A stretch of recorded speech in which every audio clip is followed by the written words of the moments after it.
Hello. Day 88. Today I'm going to think about budgeting on my money talk number 7. Yesterday I called it 6B. Was, messing with it. But today I'm talking about budgeting because I'm going to recreate budgets for myself because I used to have a budget that I was very good at keeping, which was a 30-day budget. I've talked about this before. And that I tracked for months, and it's great because it helps you find more money. But the other thing about budgeting is that there's like a two-phase budget. There's the budget that you must have, the budget that you must keep, the one that puts you on the minimum spending track in terms of what you need, what you're spending. I guess it's the actuality piece, right? The actuals. So it's the true budget. And I remember in corporate, they used to talk about tight budgets and I forget what the opposite. They didn't say loose budgets, but tight budgets. And what they would have is you'd have your budget that was your minimum spending. What you needed to spend in that year in order to meet your goals, your budget goals.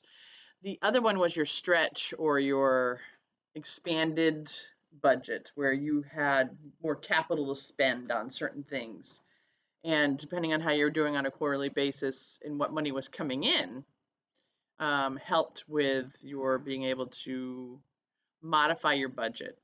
So I recommend, based on what I'm doing, is because I have done it loosely. I did it on a. I'm thinking about my retirement planning. The It gives you like how much it does that kind of thing. If you go like through your Fidelity or if you have a 401k that you have with a brokerage, some of them will have this, here's what your minimum spending is, and then you get the overage. And so I have that in my mentality around how much I know I can spend, which is honestly pretty locked in here. Like, I know what I can spend. Like, I know on a monthly basis how much I can put out there. And expenses don't always fit that.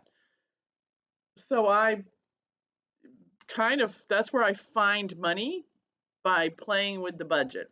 Because if I go out too often, which I did last month, thank you very much, that's where I'm now going, okay, I have to find the money elsewhere. And like when I go to the UK, there's a couple of expenses that were far more, I may have discussed this already too, are far more than I anticipated. And for me, far more is not a lot to like. It's a lot. It's manageable, but I don't want to. I don't want to spend more money than I don't want to. So that's what I'm putting out there, though, right? I don't want to spend more than I want to. I don't. So the gift of the universe is that it brings other things to me. The the I always look at those. I always look at money from like a four-prong standpoint. The woo-woo one, which is the manifesting, which I love, is my most magical one that has the biggest gifts for me. But the other pieces of it are my practical side, right? So I put that into like the physical parameters, right? You got mental, emotional, physical, and spiritual. The spiritual I put into the manifesting, even though I'm not sure if it's not scientific and technical, but I will still put it out in the spiritual side because people think it sounds crazy. But woo woo stuff for me is the um, letting the universe help, letting my intuition tell me what is the best way to go, trusting that when I ask and release and let go of my um, controlling and driving and steering my life and say, okay, let me have it. What's do I do about this? That it will bring me things like the website that brought me the car rental place, that I could use for long term rentals that was cheaper than going through like an Enterprise or an Alamo or whatever. That Turo does give you better pricing. It just was more expensive than I wanted because the insurance that goes with it is a little more expensive. But my eyes and ears and are still wide open to options. Like one of the options is to buy. All right, I'm going off tangent. Get off the tangent. Come back. Okay, I'm coming back. So the mental, emotional, and physical. The physical aspect for me is um, looking at my money on a daily basis. What looking around and thinking, what are my options? What can I invest in? What can I put my money? Where can I make more interest? What can I do? Asking different people, asking again using the manifestation, asking like, can you bring me someone, or can I find someone that will have some different ideas than what I do in order to um, manifest more of the financial abundance I'm looking for. um, I pay attention to what people are doing around me. And one thing I haven't been doing that I am now doing and learning, don't ask people their advice if they live in a fear-based monetary abundance situation, because even though they might have good financial situations, they are not working from a place of aspiration. They I have the people I meet, and maybe they're right. I'm not saying anything. There's some pretty wealthy people out there who bust their butt all the time. If you want to bust your butt all the time, then do go to those people that are doing the same thing and seeing great results.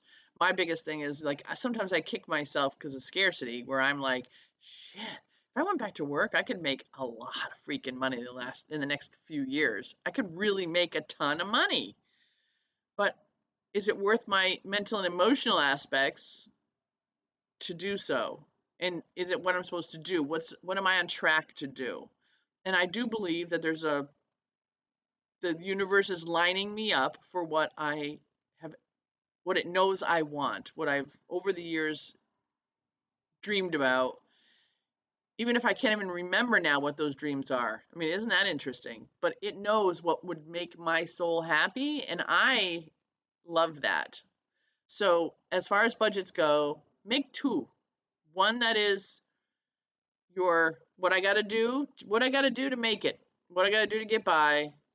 Second one is what's the one that's adds in all the little things that would be fun to be able to do. And that's where, for me, manifestation kicks in the best. It actually kicks in on both, but that's where it kicks in the best. Like I said, physically, I do making the budget, and I do look around and see and check out other options, and I don't make the moves until it feels like it's the right moves to make. And then mental and emotional, we've talked a little bit about that, but I will leave that for the next money talk. I'll actually make it money talk number 8. But if the universe does something to show me what I just talked about today in the next 24, 36 hours, then I will maybe make a 7B just to show the example that happened to me, after I talked about it. Because I love that when it does that. Okay, bye.